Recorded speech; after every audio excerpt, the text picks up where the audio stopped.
الله أكبر الله أكبر.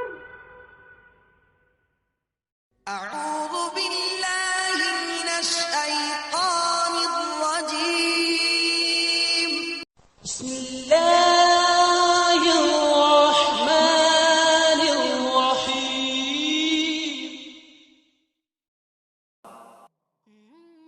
سعد بن ابی وقاص رضی اللہ تعالیٰ عنہ نے حضرت عمر رضی اللہ تعالیٰ عنہ سے کہا، میں ان کوفہ والوں کو نبی کریم صلی اللہ علیہ وسلم کی طرح نماز پڑھاتا تھا۔ ظہر اور عصر کی دونوں نمازیں کسی قسم کا نقص ان میں نہیں چھوڑتا تھا۔ پہلی 2 رکعتیں لمبی پڑھتا اور دوسری 2 رکعتیں ہلکی۔ تو حضرت عمر رضی اللہ تعالیٰ عنہ نے فرمایا کہ مجھ کو تم سے امید بھی یہی تھی۔ صحیح بخاری حدیث نمبر 758۔ شیبان نے بیان کیا، انہوں نے یحییٰ بن ابی کثیر سے بیان کیا، انہوں نے عبداللہ بن ابی قتادہ سے، انہوں نے اپنے باپ ابو قتادہ رضی اللہ تعالیٰ عنہ سے کہ نبی کریم صلی اللہ علیہ وسلم ظہر کی پہلی 2 رکعتوں میں سورہ فاتحہ اور ہر رکعت میں ایک سورت پڑھتے تھے۔ ان میں لمبی قرأت کرتے تھے لیکن آخری 2 رکعتیں ہلکی پڑھاتے تھے۔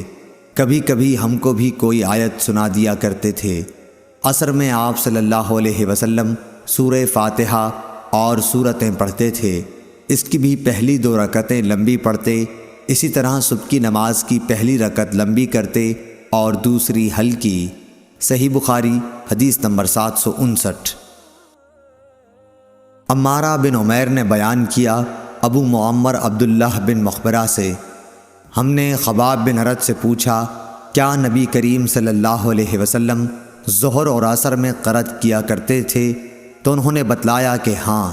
ہم نے پوچھا کہ آپ لوگوں کو کس طرح معلوم ہوتا تھا؟ فرمایا کہ آپ کی داڑھی مبارک کے ہلنے سے۔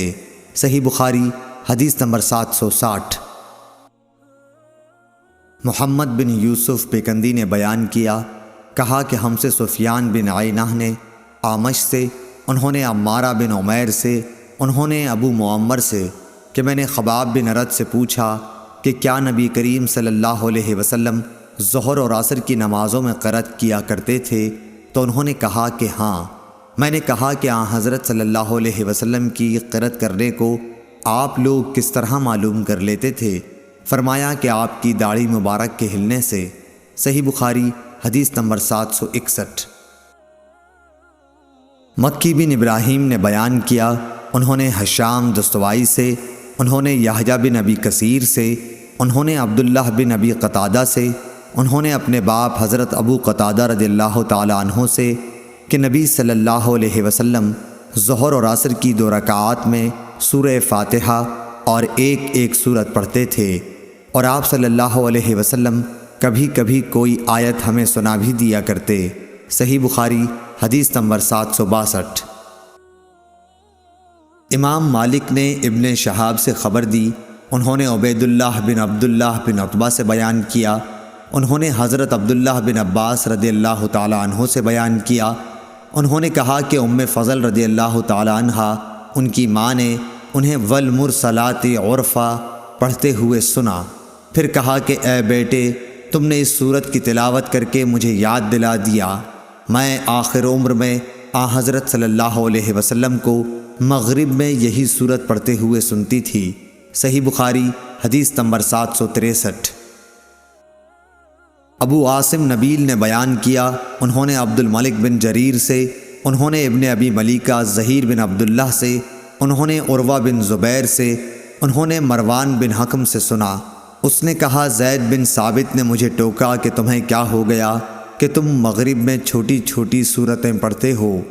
میں نے نبی صلی اللہ علیہ وسلم کو 2 لمبی سورتوں میں سے ایک سورت پڑھتے ہوئے سنا۔ صحیح بخاری حدیث نمبر 764۔ عبداللہ بن یوسف تنیسی نے بیان کیا، کہا کہ ہمیں امام مالک نے ابن شہاب سے خبر دی، انہوں نے محمد بن جبیر بن مطعم سے، انہوں نے اپنے باپ سے، انہوں نے بیان کیا کہ میں نے رسول اللہ صلی اللہ علیہ وسلم کو مغرب میں سورہ طور پڑھتے ہوئے سنا تھا۔ صحیح بخاری حدیث نمبر 765۔ ابو رافع نے بیان کیا کہ میں نے ابو ہریرہ رضی اللہ تعالیٰ عنہ کے ساتھ عشاء کی نماز پڑھی، اس میں آپ نے اذا السماء انشقت پڑھی اور سجدہ تلاوت کیا۔ میں نے ان سے اس کے متعلق معلوم کیا تو بتلایا کہ میں نے ابو القاسم صلی اللہ علیہ وسلم کے پیچھے بھی اس آیت میں تلاوت کا سجدہ کیا ہے اور زندگی بھر میں اس میں سجدہ کروں گا یہاں تک کہ میں آپ سے مل جاؤں۔ صحیح بخاری حدیث نمبر 706۔